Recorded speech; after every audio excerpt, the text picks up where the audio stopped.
Hey everybody, it's Kary Oberbrunner, and I have here some amazing guests, and I think there's a perfect time for this message tonight. Let me introduce to you Alex Freytag, and we have Tom Bauer, and let's just start by talking about a little bit about what the audience is going to get tonight, because I know you got friends, you got fans, you got a lot of people that are going to be jumping on here in the next few minutes. But I always like to start out by saying, what's the value of listening tonight? And let me tell you what, guys, I read this book. I've been involved in it. It's fantastic. I've never read a book on incentive plans. And tomorrow is Boss's Day. We just found that out, Alex. That's right. Remember that? But why should people listen to this today? Like, give us some quick high points, and then we'll introduce who is Alex, who is Tom. Sure. Yeah. Well, as you can imagine, Kary, when you talk about incentive plans, people's eyes don't light up, and so, but the value I think of today, Tom and I have years of experience on this, and it's been in our heads. Like this whole concept been in our heads for years. We said, let's get this down and get it out to the world and just share this, because we've seen a lot of things work and a lot of things not work around incentive plans, especially as it relates to like employee engagement. And so some of the highlights and nuggets, tidbits that we can share tonight, I think would be interesting, especially if you're an entrepreneur or business owner or in an executive position. So we're excited to share that. Really help anybody that we can. I love it. Yeah, go for it. I think that one of the things people should get out of tonight is kind of the common mistakes behind, and why is an incentive plan important?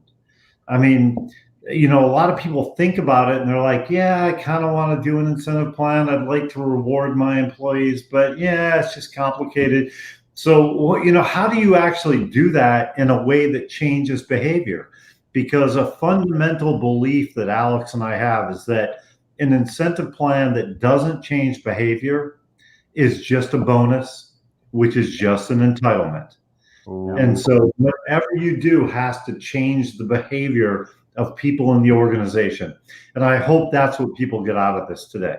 That is gold. I love that. Okay, I'm done. See you later. Well, I'll tell you what, Yavina is our note taker today. Write that one down. An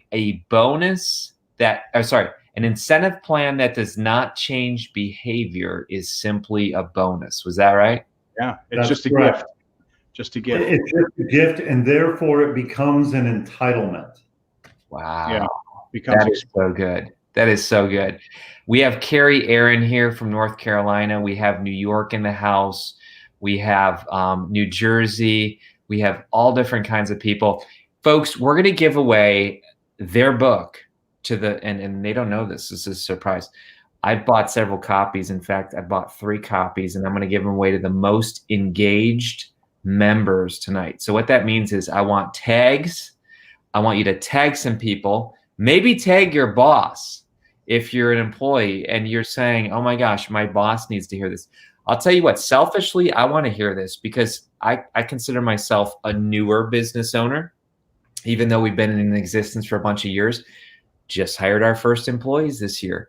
And I want to reward many of them. They're rock stars. So I'm all ears today. Give us some background, Tom, because you know what's funny? Your other book, What the Heck is EOS by Gina Wickman, you probably don't know this, but we had bought a bunch of copies of these, and our team was reading them before we even met you. And then all of a sudden, we get to publish you. But tell us a little bit about this book and tell us a little bit about your background, and then we'll go to Alex because I have his audio book and we're going to talk about that. Awesome. Sure. So I grew up in a very entrepreneurial family. My family had a couple of businesses, 25, 50 million respectively. Wow. I ended up overseas for about 8 years working in a region where all the countries get along really well. So I had India, Pakistan, Israel, Lebanon, and a couple of other countries. Wow. And ended up starting 3 of my own companies there. And then eventually got to ownership thinking with Alex, and really was just inspired by the fact that we can teach employees about financial literacy. And I think there are many gaps in our educational system, one of which is that we don't teach people about how a business actually works. That's what we're doing. I mean, when you ask an employee, hey, our company generated $20 million in revenue last year, what percent is profit? The average answer is 40 to 50%. And we all know that's not true. Wow. And so I'm just really intrigued by how do we teach them about the business of business? And more importantly, and I think Alex can riff on this in a second, but what we were really enthralled with was the fact that we could actually help people apply this to their personal lives and realize that company income is the same as you getting a paycheck. How do you manage that and apply those business lessons to, actual business? And that led us to incentives. And how, as you were saying, Kary, how do you reward people for doing a great job? Yes. But for adding value, not for just showing up 200 days breathing. Yeah. So Alex, you want to jump in on that? Yeah. No, that's right. Go ahead, Kary. I was just going to say, the book, folks, if you just joined us, Profit Works. Love the title, love the subtitle, Unravel the Complexity of Incentive Plans to Increase Employee Productivity, Cultivate an Engaged Workforce, and Maximize Your Company's Profit. Today is launch day, and folks, they've already crushed the new release category. Look at that, overachievers. So Alex, tell us a little bit about your response to Tom, and give us a little bit about your background too. Sure. Yeah. This has been a passion since 1996 was probably the inception when it started getting planted into my brain. And my father was in business in Columbus. He was on a lot of boards, and he was with this group called the Central Ohio Center for Economic Education, which basically would teach teachers how to teach economics to kids. And so they had courses. And he thought, as he was on this board, that maybe there's a business idea in teaching employees about economics and business. And so my brother and I started the business back then. And the idea was financial literacy, as Tom was saying, and to try to help employees. The idea is that in the absence of information, people just make stuff up. Oh, that's good. And so you have a choice as a business owner. You can not share anything, and then you have to deal with whatever people think, or you can start to share some information about the company. A lot of business owners we found don't believe that employees have the capability to understand like basic business, and it's just not true. It's just not true. And but like Tom said at the beginning, prior to doing any education, we would survey the employees and ask them, about profit and these kind of things. And the results were always, 30, 50, 60%. I've even seen guesses of 100% of sales is profit. And that's just sort of not really understanding how sort of an income statement works. And so we boiled it down to its basics and really started to roll this out. What we found was employees became really appreciative, number one, of knowing it. It built trust in the organization because management and leadership's sharing this kind of usually confidential information with everybody.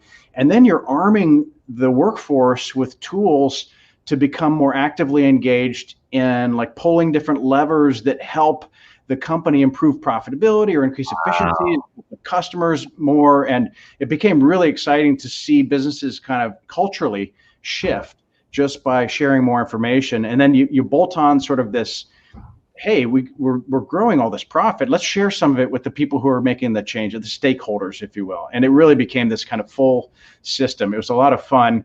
And so that was kind of the inception. And it was great. Tom and I met at Ownership Thinking, and then we both got just enthralled with this system called the Entrepreneurial Operating System, or EO, which Kary, and that's been just a really fun ride for everybody. So it's a nice collection when you take the operating system paired with sort of the ProfitWorks philosophy of transparency, business literacy, and incentive plan design. So it's been great.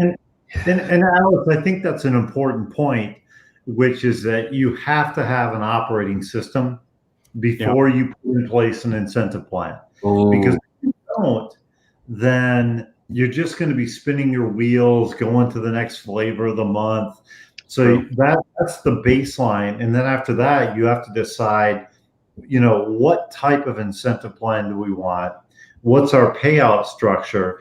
And then more importantly, probably is, what are the tools that we use? And Alex, maybe you can talk a little bit about the tension tools we talked about and that positive anxiety. But, how do we get tools into their hands so they can actually make an impact on profitability? It's one thing to share the numbers, but it's another thing to give employees tools where they can actually impact profitability. Wow. So I'm seeing this process unfold right before my eyes. One of the first steps I'm hearing is transparency. So if you're a business owner and you're not sharing the numbers with your people, I guess that would be a sign. What would you say, guys, of maybe unhealthiness or fear or trust or something like that? Yeah, it could be fear. Now, it's very to dip a toe in the water to start to share which was really sort of privately held information, and to take that risk is it takes some courage, right, to do that. And I would sort of imagine a spectrum of like totally closed book, sharing nothing, all the way over to like what Tom and I call radical transparency, which is like sharing salaries and stuff. And you don't have to go there, but find your comfort zone and maybe go a little less comfortable. Just go a little bit further, and you'll start to see, and maybe start with different levels in the organization to share that. And it's really awesome to see, number one, how appreciative they are, because it does build trust. You start sharing it, and then they start saying, this is cool, this is interesting. As Tom said, you can compare it to personal finance. And so a lot of folks who might live paycheck to paycheck start to think longer term, and they appreciate that. Maybe they're saving money more than before they knew this stuff. They think about, mortgage and paying their bills, and maybe I don't need to eat out so much. I can shop, and buy groceries instead of, expensive groceries. So they start to cut costs and drive profitability to their own personal bottom line, and put that psychology into the business. Really. And Alex, to your point, one of the stories that I always tell employees, and you and I have worked with tens of thousands of employees, but one of the things that I always talk about is how I stopped going to that coffee store that starts with an S. And paying $5 for a cup of coffee. Instead, I go to my local gas station. I pay $1.50. I get the same caffeine effect, which is really what I want. But you think about that, you do that every day for a year. How much money did you save? $1,377. Think about that. That's a vacation for a lot of people. So, or a pretty sweet bump in their paycheck. So it's really about not only applying these things to business, but then how do they improve their own lives? And I think that's what Alex and I really get off on, is just helping people improve their life. And I think that's pretty cool. It is cool. Very cool.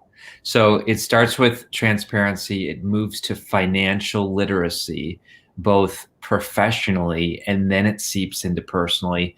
You just shared something that's very controversial. I mean, I even worked in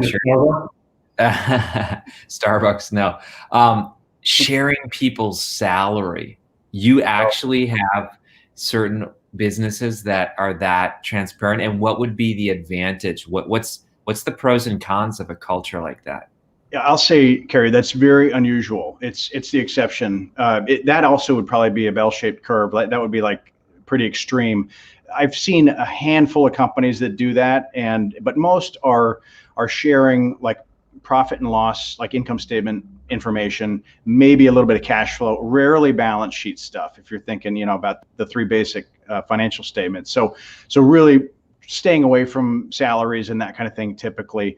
Now, when we're designing the incentive plans, we do get into like total comp, pictures, like what is that view? Because oftentimes what somebody's making isn't exactly what the whole paycheck is when you take in all the other, sort of benefits of working in the business. And then you throw on this self-funded incentive plan, which is a key principle that Tom and I believe in is that the compensation, the incentive plan has to pay for itself.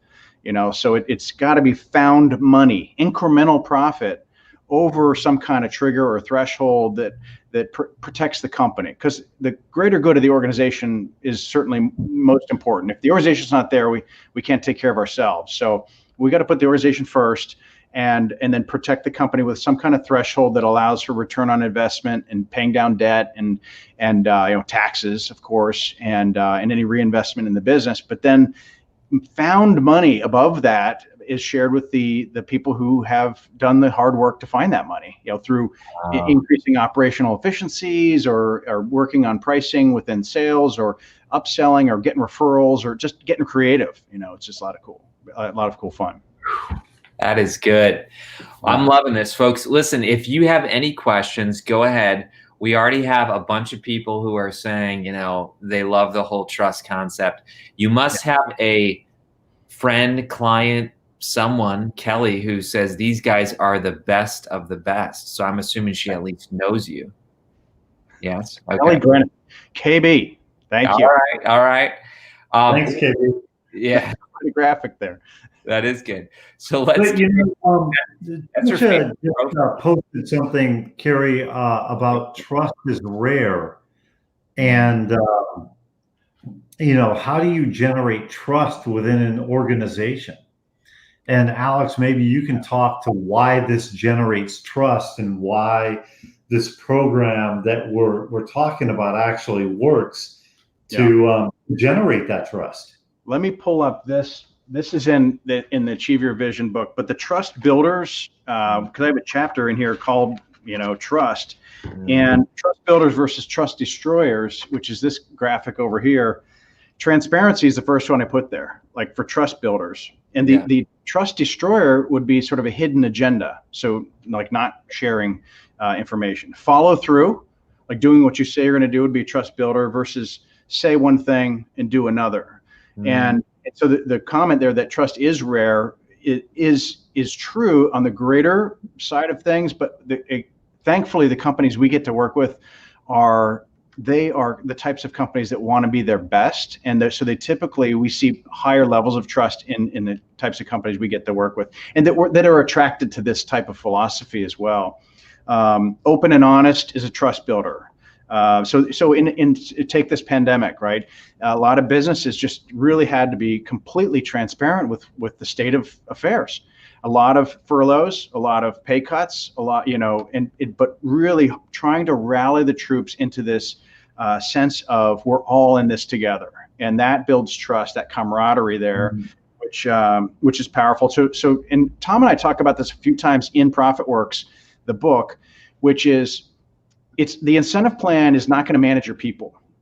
It's got to be great leadership and great management that really builds the culture. The incentive plan is simply a tool. And so that's an important sort of piece to understand.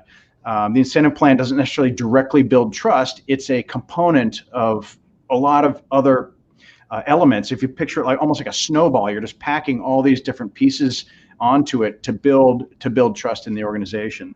A fairness, delegation, like trusting people to take a project and run with it. Having a handful of rules instead of a big complex employee manual and that kind of thing. Micromanagement is not going to help trust. And then a results-based workplace.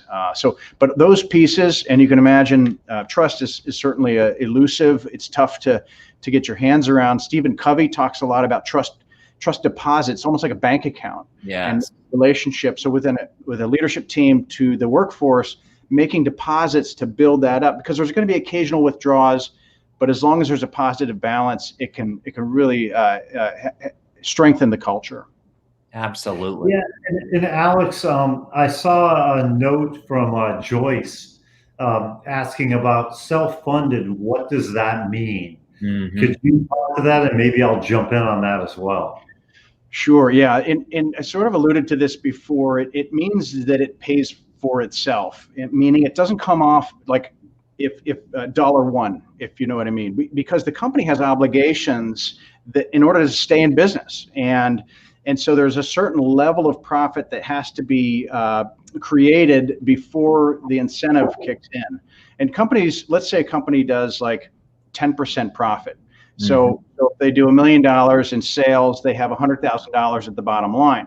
And, that's the bottom line is kind of like, net income or profit, but they've got to pay about almost half of that to the government in taxes. So now you're down to 50,000. Now there's all these people that took the risk and they need some distribution, some return on their investment. So there's a little bit gone there. And then you might have some debt you have to pay down. And so you start to get down, that 100,000 is suddenly gone. So the self-funded piece would be setting an incentive threshold. Let's say it's at 100,000. And anything above that, we're going to pay a percentage of that into the profit sharing or the incentive plan pool. But in order to find that money, the employees need tools. They need to have some awareness of that truth or that situation around that income statement with $1 million and 100,000 there. You have to kind of understand what the game is. And then the tools, you arm them with like, hey, if we reduce rework or we do it right the first time, or we talk to the customer about referrals and get new business from new clients, or those kinds of conversations, the employees start to become actively involved in self-funding that. Instead of 100,000, maybe it's 150,000 to the bottom line, and they get a portion of that 50,000 incremental profit. I don't know if that makes sense. That makes a ton of sense. Wow. So, I mean, it might seem basic to you guys because you're the authors, but this is really foundational, mind-blowing stuff. I mean, why do businesses not get to this level? Because I think your subtitle says it, complexity. Do they think it's too difficult? Tom, you want to start that? No, I would toss it to you. All right. And this is actually where it started, Kary. So with the concept, and I have it up here, actually, I'll just show you this word right up there. Boom, simplify, right? As a business grows, the business is going to get more complex. You're going to have more customers, more employees, more products, services, everything. Complexity is going to happen as you grow a business. So everything that you can simplify, please do. And what I've seen in a lot of incentive plan errors, I'd say, is that we overthink it and we try to second guess it, and we start to bolt on little incentives all over the organization. And like, these guys do this, so we're going to put an incentive on that. And these guys do this, and these folks over here. So we have to administer all these plans, and it can take hours and hours and hours of somebody's time just to calculate all the payouts and so forth. And so our philosophy is to step back, ideally get rid of all that, and focus everybody on the score at the end of the game, which is profit. Profit works. Hey. And so it's simple. It's one number. It truly is the score at the end of the game, because you can have loads of sales. Like, imagine a company that does $100 million in sales, makes $1 million in profit. Well, that's 1%. If you imagine another company that does $10 million in sales and has the same $1 million in profit, that's 10%. It's same $1 million though. It's much easier to be a $10 million company making $1 million than a $100 million company making. It's a lot simpler, right? So, but we want to place that incentive in a most simple way at that bottom line, and then teach everybody how to improve it, and then have them share in that.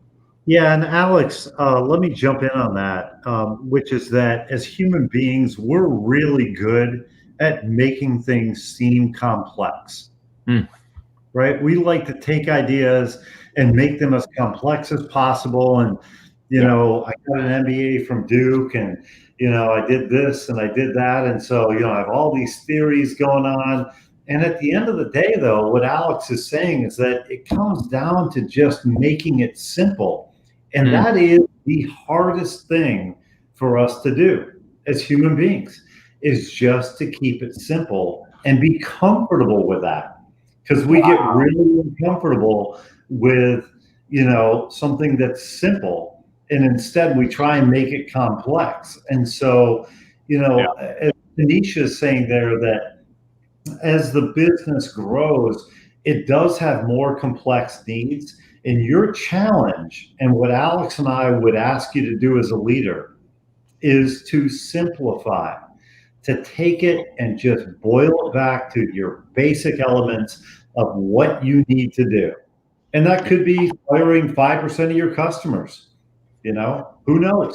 Kary, I'll add one thing to that, because if you remember, when we started this book, we were talking about titling the book like something around tension, right? Like creating. Oh yeah, I remember that. You remember that, and so the simplicity of the incentive plan design became sort of the focus there, the complexity, and then trying to create simplicity there, and that, as we discovered as we were writing the book, is about 10% of the battle. Like making something simple, and we've got the formula in the book, is fairly easy. The toughest part, the part that takes intention, and this is the one word, intention, is that we have to create a culture of engagement there. And so within the book, we've provided a bunch of tools that business owners, entrepreneurs can use to try to be intentional about enrolling the workforce in driving improved profitability to help put more money in their own pockets. And this graphic here, this is beautiful. This is called the Yerkes-Dodson law, and this is on Wikipedia. You can look it up. But it basically says this: if you have tension low to high on the x-axis, you have performance low to high on the y-axis. And as tension or pressure or anxiety, you could use any of those words, increases, performance increases until it doesn't. Until it doesn't. And the point there is, if there's no tension, if you look at the far sort of bottom left of this, if there's no tension in an organization, performance is fairly mediocre, might even be low or underperforming like an industry average. And as business owners and leaders, the management team really starts to instill a higher level of performance, higher levels of expectations, let's say, like scorecards, measurables, putting names on scorecards, having weekly meetings where you have accountability built in there. That adds a level of tension. People are like, oh my gosh, I have to do this by next week. They feel a little bit of pressure. That's a good thing up to a point. So you go from the left here where there's possibly some entitlement, to the middle where there's earning, and then to the far right, if you're putting way too much pressure or too much tension, there's performance drops back down, and that's a culture of fear. People aren't worried about doing a great job. They're worrying about not getting fired. They're worried about not getting yelled at, right? So wow. These studies started in the 60s around athletes. And if you imagine, Kary, if you said, I'm going to run a marathon in 6 months, what would you start doing? 6 months, I'd start training, or it's too long. It's too long. It's too long. I'd get a coach, right? You would maybe get a calendar and you'd say, this week I'm going to do this, next week I'm going to do that. You'd start getting disciplined. You might start eating better. You'd start going to sleep earlier, maybe maybe not drinking as much or whatever, but getting rest and getting healthy, right? You'd put pressure, you'd add tension to your life to try to show up at the starting line and really have, perform, right? You want that higher level of performance. But if you overtrain and you stress out and you don't even get to the starting line because you're all cramped up and you can't even run the race, that's on that right side. There's too much tension. So there's an art from a leader's perspective to finding that balance in the middle of that curve. It's really cool. It's fascinating. And Alex, one of the things that you and I have seen is that people, yes, Joyce, pressure, not stress. We don't want stress, but we want pressure. Yeah. And I liken it to on that left side of the graphic. That's, and I hope I don't insult anybody here, but I might. That's any state's Department of Motor Vehicles. They really don't care. They're right over there. There's no pressure. There's no tension.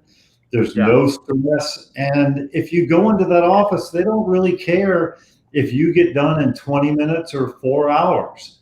They're just sitting in that chair. And I'll tell you that what Alex and I have seen is that those people are miserable. They are not happy people. And you don't want to go to the far side, the dark side either, where there's so much pressure that people are not, they're so stressed out they can't get anything functionally done. And as leaders, you have to decide, and we talk about this in the book, what's that middle zone that really helps you? And what Alex and I have found is that people want a little bit of pressure. They want a little bit of tension. They want to know what good looks like. They want to know what great looks like. And I ask this to our clients when Alex and I are working with them all the time, Would you rather be the starting quarterback at, Southwest, I don't know, Methodist. Ball State, whatever, University of Montana, or I hope I didn't insult anybody there, or would you rather be the number 2 quarterback at Alabama? Or what would you rather be? Right? I'd rather be number 2 at Alabama than playing, at that other school, because that's more rewarding for me. But Alex, you have to add to that. Tom, you reminded me of it. It kind of comes back to people being satisfied or fulfilled at work. There is an element of responsibility that we have as leaders to provide a sense of purpose, a sense of direction, which kind of gets back to that operating system. And one thing that Tom and I kind of realized as we were learning about the employee engagement side of things is that it's very difficult to engage the employees if we don't have an aligned leadership team that really has a clear vision on where they want to go, how they want to get there, and really a healthy team. And so having a sense of why we're in business, why we do what we do, core values, all those sort of basics that are the foundational pieces of an operating system where you have leadership team alignment first, that becomes kind of a locomotive. And then you have the employee engagement they can grab an oar, they can, whatever metaphor you want to use, but they want to get in line and help the leadership team and help the whole company achieve its vision. And so we got to do operating system first, employee engagement second, incentive plans, certainly a great tool, and then reinforce it is the little caboose. Wow. Well, Jill just showed up. Jill's one of the main people who brought us together. But I love EOS, and Jill is our implementer. But, it happened, Alex and Tom, where first we had to get EOS, the operating system. Yeah. We had to get all moving in the same direction. And then naturally, we started thinking of incentive plans. And this is top of mind right now for me, because I feel like there's almost a maturity cycle of a business. Wouldn't you say, in the beginning, you can't even think about incentive plans because you're trying to survive? I mean, do you see that there's this life cycle? I do. I see it where the company, to a degree, has to strengthen their resolve around being disciplined and really holding people accountable in a very positive way. And I mean that with the best, as Tom said, good people really want to be held accountable. They like knowing what the numbers are. And Patrick Lencioni talks about the 3 signs of a miserable job. It's immeasurability is a big one. If I don't know how I did today, I go home and I'm like, I punched the clock. I don't know. Did I get the number of widgets out I needed to? A sense of irrelevance is the second one, and anonymity is the third one. Irrelevance means we don't have a sense of purpose. And that's a huge reason for a miserable job is I don't understand why we're in business. And Simon Sinek talks about start with why, the middle of that golden circle, and really to inspire. If you look like an apple, think differently. We want to break the mold and not do the status quo. And really, that's why we're in business. Oh, and we make computers. It's kind of like what we do. And so that why and that irrelevance, not having the why, is a complete sign of employee disengagement. And then anonymity is not really knowing much about your people. And Kary, you said this is we want everybody kind of aligned and know each other. And when we do our meetings, we check in, tell me some good personal news. How's your life? How's your spouse? How are your kids? Those kind of things. Getting to know each other, the whole person, takes that anonymity out so that people they have friends at work. It's okay. That's great. I love this. Could you repeat those 3 things from Lencioni's signs of a miserable job? Questions about that. Oh, sure. Irrelevance, immeasurability, and anonymity, anonymous, see the guy in the hallway, I hired that guy, I don't remember his name, that kind of stuff. You're I feel like a number, that kind of. So those. And Victoria, you asked a question a little bit ago and it popped up and I missed it. So if you could repost that. Oh yeah, they want to know you believe in them. Absolutely. They do. I mean, your people are craving this stuff. They want to know you have their back. that you care about them as human beings, not just as hey, you show up and you're member services or customer service or in accounting, or you go out and sell stuff. I really believe that sharing financial information with the workforce is a sign of respect. It says you matter.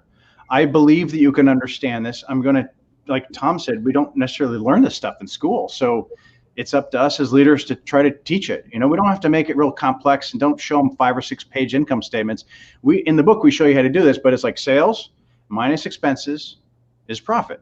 It's 3 lines. Like that's like your paycheck comes in, you pay all your bills, and hopefully you have a little money left over. If you're not satisfied with what's left over, either increase the paycheck by adding more value to the business, or adding more skills, reduce your expenses, and however, we talked about this. So wow.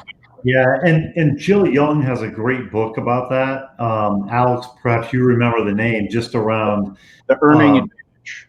I think Kary published that. Oh yeah, we got it. I got it. It's great. But it's really about, if you want to earn more, you need to add more value. And we talk about that in the book as well, that it's not just about you showing up. It's about, hey, what value can I create?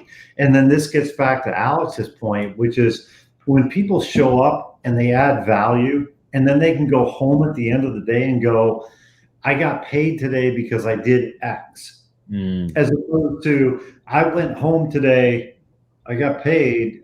I don't really know why, but they gave me some cash, so I guess I'm doing a good job. And it's about creating that purpose and that sense of mission that Alex is talking about, that sense of accomplishment. And that's what people crave. And that's what we talk about in the book. I love it. So it's not reward exclusively financially. It's also the purpose and the relevance, but you got to have both and when you have both and, it creates loyalty. Absolutely. These types of loyalty, things. There's trust, there's credibility there. The and helps build that sense of camaraderie. There's a sense of that whole, and I don't always love like game and team metaphors or sports metaphors, but it kind of fits. When you win as a team, you celebrate as a team. There's oxytocin flowing. Kary, you know about this. And, right? And all the chemistry that's going on in a person's brain who is winning is just, it's like the lizard brain's kicking in, and it's really fun to be part of a winning. It's intrinsically valuable to be part of a winning team, let alone, getting the trophy or in this case might be incentive. There's that sense of, wow, we did it. We made it through the pandemic, and we actually broke, we made some money this year. We thought we were going to lose money, those kind of things. That's awesome. Well, it's, and Alex, to that point, there's intrinsic and extrinsic motivators, and extrinsic is your paycheck, but probably just as important, if not more important, is the intrinsic, which is what's motivating you to wake up every day and to go to work. And I recall in the late 2000s, LeBron James was on I don't know if it was the Miami Heat or some other team. And he called his team over to the sideline in the third quarter and read them the riot act because they were not performing. And so part of this is that your teams need to be comfortable holding each other accountable. And that's what a really good incentive plan does. And that's what we talk about in ProfitWorks is, how do you drive that incentive? Oh, that's good. Everybody is holding each other accountable. And Alex, you want to go off on that for a second? Well, no, I 100% agree. There's peer-to-peer accountability there, which can be created. And again, it goes back to leadership. So great leadership. So you're basically saying that if everybody shares in the pot, the true profit works. Then if they see colleague X goofing off, not delivering, they're going to get in their face because they own some of that reward. So now it's not the boss having to drive that. And I have a great story about that from a client of mine in Oklahoma, and their Lincoln, Nebraska manager was, I don't want to say stealing money, but was certainly abusing the system. Mm.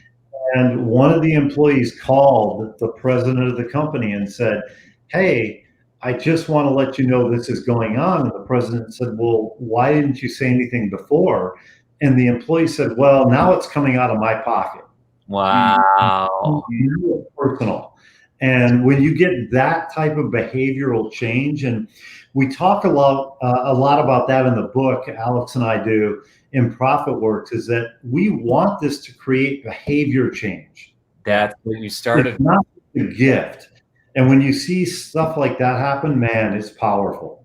So you would be massively opposed to a Christmas bonus or a holiday bonus just because it's a date on the calendar?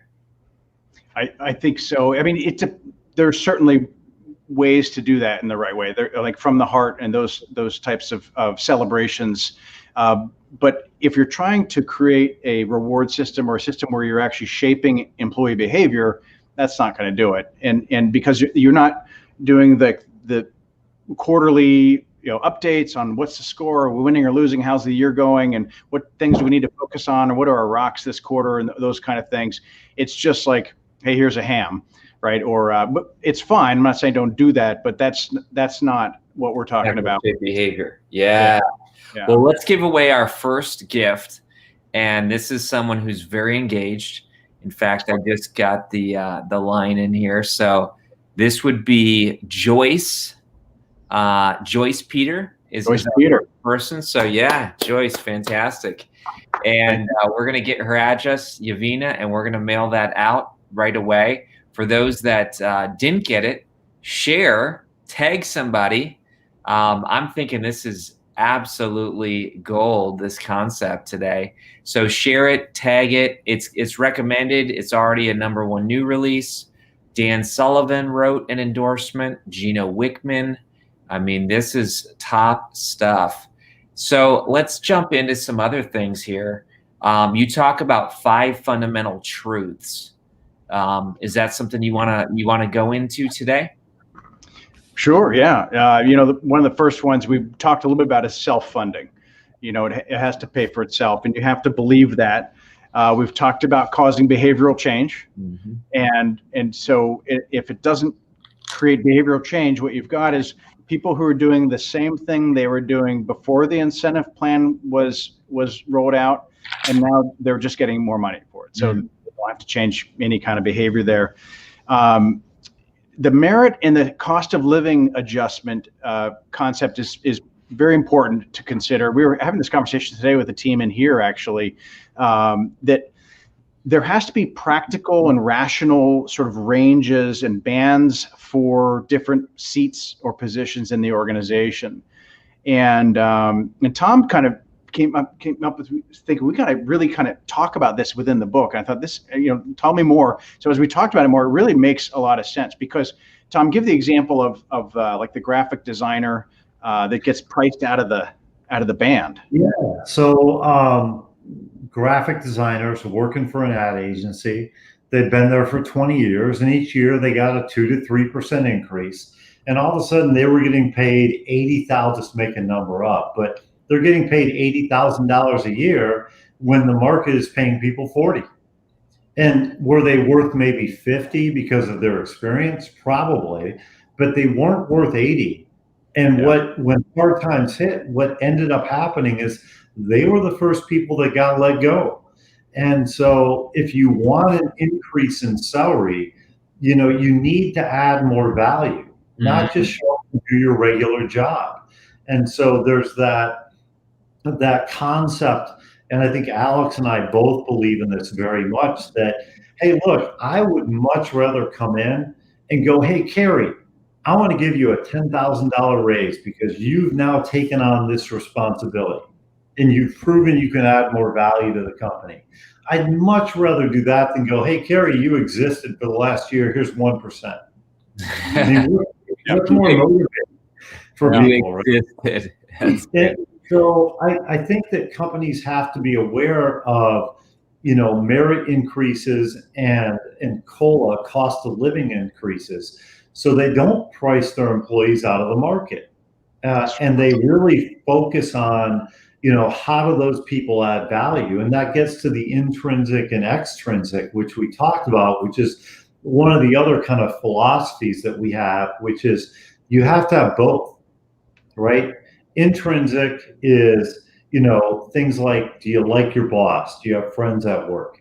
Extrinsic is, the salaries that you have. And then that leads to our last philosophy, which Alex has talked about a couple of times, which is you have to be willing to share some basic information. If people don't know how they're doing, they either won't care or they won't act on it. Alex, you had something to add to that? I was thinking about, like, we're watching a lot of football or even hockey, recently.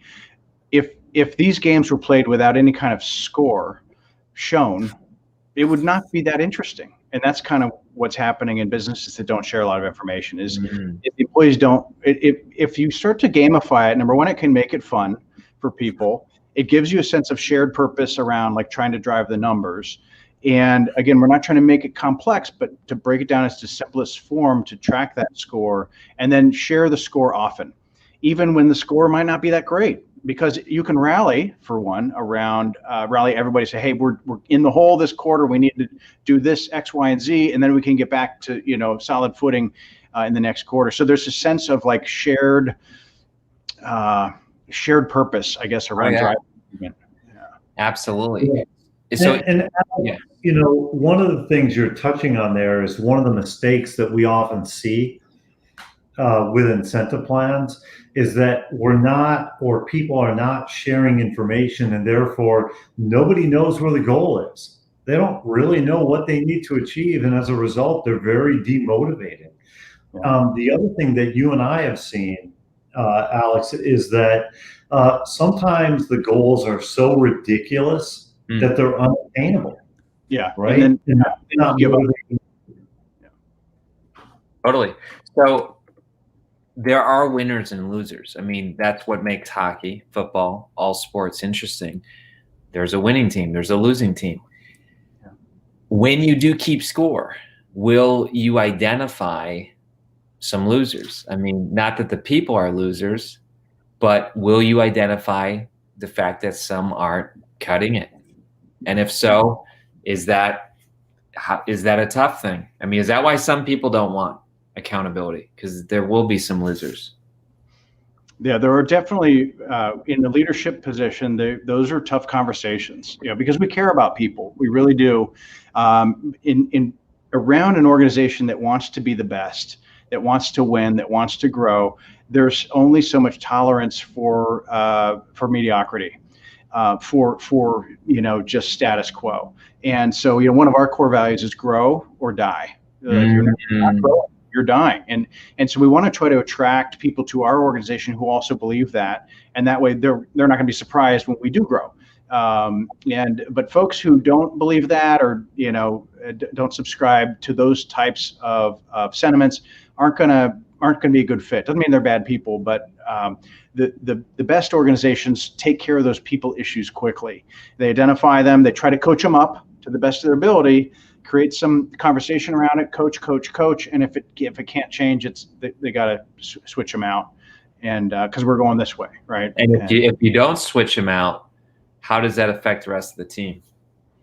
Yeah, it's gonna anchor, right? It's gonna pull them down, and it's either gonna create a culture of mediocrity, or you're gonna start to lose your superstars because they're gonna say, "Hey, I can do a lot more than this, and this is kind of holding me back. I'm gonna go over here. This organization wants to win," and then you'll lose your best people. And so it's a shame, but superstars know that they're good, and you got to give a lot of attention to superstars, or they will go somewhere else, and they don't want to tolerate dealing with folks who are holding them back. So wow, this is good. We have about 10 minutes left. Yeah, go for it. So I just wanted to add one thing and clear up maybe a misperception. People, incentives, profitability, all of this stuff is not a zero-sum game. Okay, Alex and I approach this from an abundance mindset, which is we got together, we started a company, And we figured that 1 + 1 could equal 15. And that's what we want to do with organizations and with companies. Using EOS to really, magnify what people can do. Mm-hmm. And so it's not you're good or bad. It's what's the right seat for you. Mm-hmm. How do you fit in your unique ability? How do you get to that point? So I just as a nugget for people listening. What is that? Oh, the unique ability strategic coach term. Sorry. Yeah. Trademark that. Exactly. And yes, it is very much having an abundance mindset and saying, hey, we can do this. And where can you fit in the organization? And in the last year, I've had 2 people come into my sessions and say, I'm not in the right seat. I need help. And when you have that level of vulnerability where they know that they're holding the organization back, that is really powerful stuff. That's great. It's pretty cool. Alex, I know you've seen the same thing with some of your clients. Yeah, it's a path. And in order to get to that level of openness and vulnerability, or even you could even call it like fighting for the greater good of the organization, to have those types of conversations, it is a journey. And so there are steps along the way where deposits are being made, where people they're really sleeping on it, they're thinking about it, they might even worry about it, but then they begin to get comfortable saying, hey, boss or team, here's what I'm thinking, and I don't know if I'm in the right seat. And it's a really powerful conversation, because that's an adult conversation. Mm-hmm. and it's just us being human, so I think it's really, all of that really stems from having an operating system and then having an incentive plan in place where people know they're getting compensated additionally if they do well as a company, right? I mean, that's what it comes back to.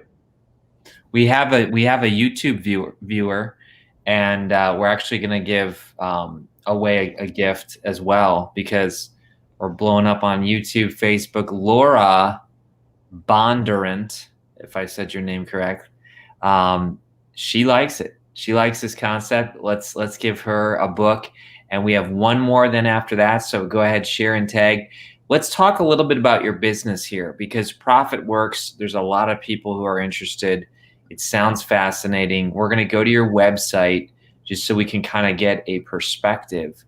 But sure. It's ProfitWorksLLC.com.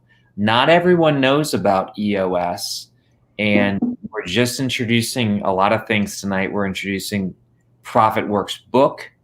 Of course, we have the book that Alex wrote called Achieve Your Vision. We have What the Heck is EOS? Tom wrote that book with Gino. But what do you guys do on a regular basis if people are saying, I need this, I want these guys to speak into my life, whether it's coaching, speaking, EOS implementation, incentive plan, arrangement? Tell us next steps. Absolutely. You said it there, Kary. I mean, you can see behind me, this is my session room, and primarily day to day, I'm working with leadership teams in this room to help them get 3 things: vision, traction, and healthy. Mm-hmm. And in those conversations, a lot of times what's coming up is compensation and incentive plans. And so we naturally go there with them and try to help them create a plan that really fits their organization, is simple in design, and enrolls the employees in becoming actively involved in owning the results of that plan, and then celebrating it together when they win it. So that's what I love doing. I also do a lot of speaking to groups, CEO groups, entrepreneurs. Tom does the same. Tom does a lot more keynotes as well, like big stages.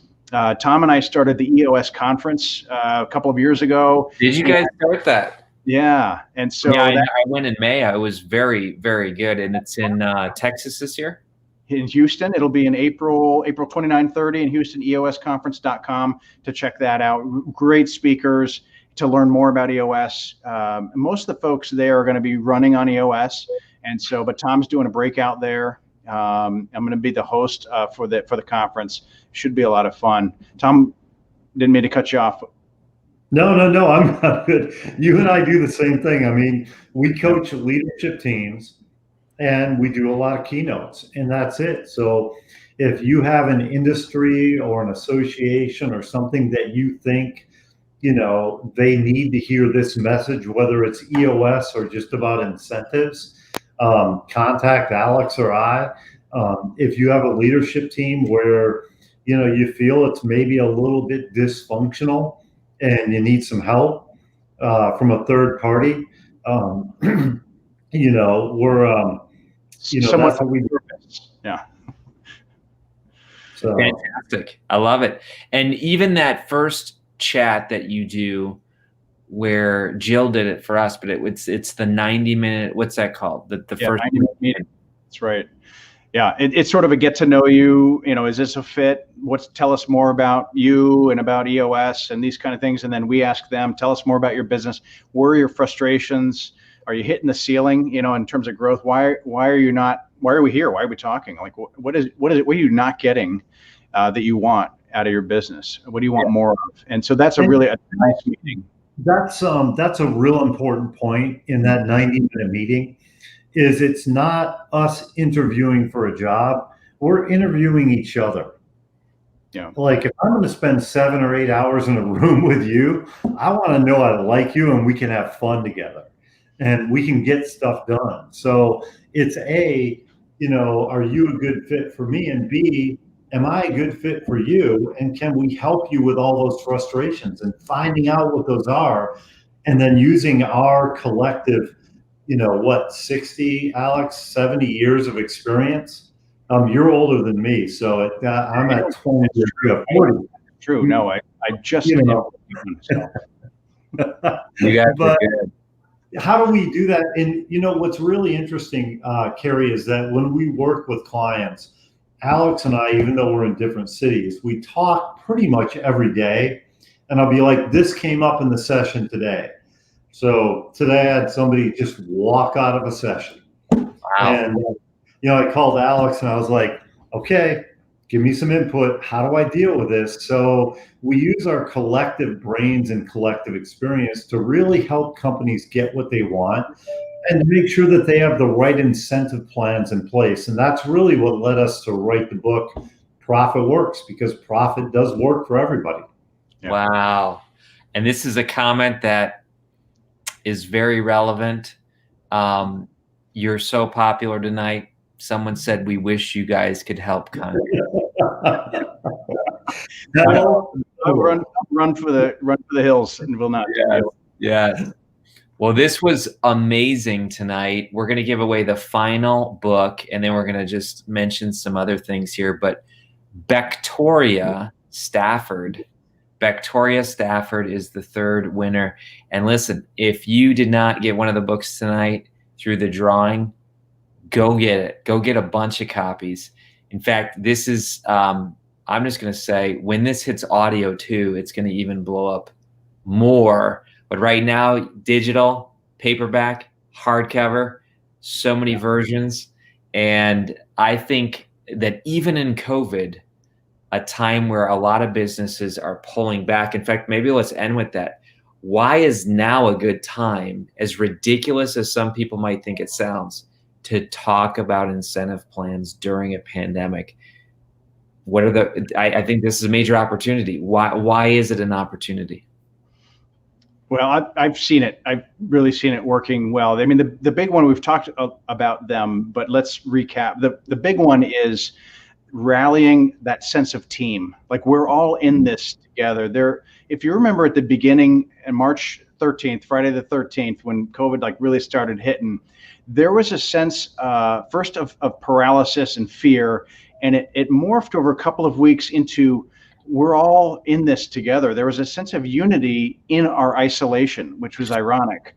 But when you go back to the incentive plan, there is that sense of camaraderie. We're on the same team, from a team metaphor. We're playing this game. We want to win together, celebrate together. We don't want to create silos in our business. It's all one mothership that we want to grow together. And so in this tough time when a lot of businesses, I mean, there's a whole sort of range of success to failures going on here.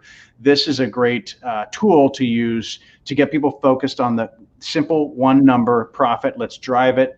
Let's stay alive. Let's set ourselves up for 2021 and beyond, and help everybody enroll in achieving our vision. It's really powerful. It really is, Alex. And I think that, interestingly, what you and I saw was almost all of our clients were 4 to 6 weeks ahead of their industry peers in adapting to COVID.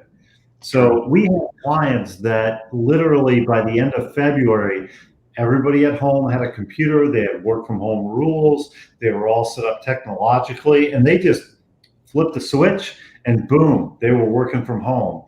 And that was because they were all pulling together. And if you guys have any questions, I'm volunteering 30 minutes of Alex's time for free for anybody listening today. I love it. I love it. Do it, but please email us. Please reach out to us because we are here to help, and it doesn't cost anything for us to spend 30 minutes on the phone with you and just talk through what some of your issues are and how you get this sense of rallying around the cause. And Alex, to your point, what we saw when COVID hit was, wow, our teams just got together, they got tighter, they got closer, and they knocked it out of the park. I love it. I love it. Well, ProfitWorksLLC.com is the website. We have a bunch of links for the book. It's already an Amazon #1 new release. Tom Bauer, Alex Freytag, it was great being with you tonight, and we're going to get a lot of replays. If somebody missed this tonight and they should watch it, tag it, share it, folks. And thanks for being here. Remember Boss's Day tomorrow. Boss's Day is tomorrow. This is the best gift to get your boss and say, here's how to pay me more money, but through a good, solid win-win, correct? That's right. Yep. Exactly. It's win, and the customers win. I really think it's a very powerful philosophy.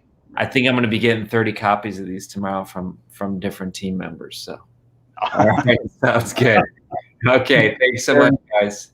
Thank you very much. Thanks. Thank you very much. Take care. Take care.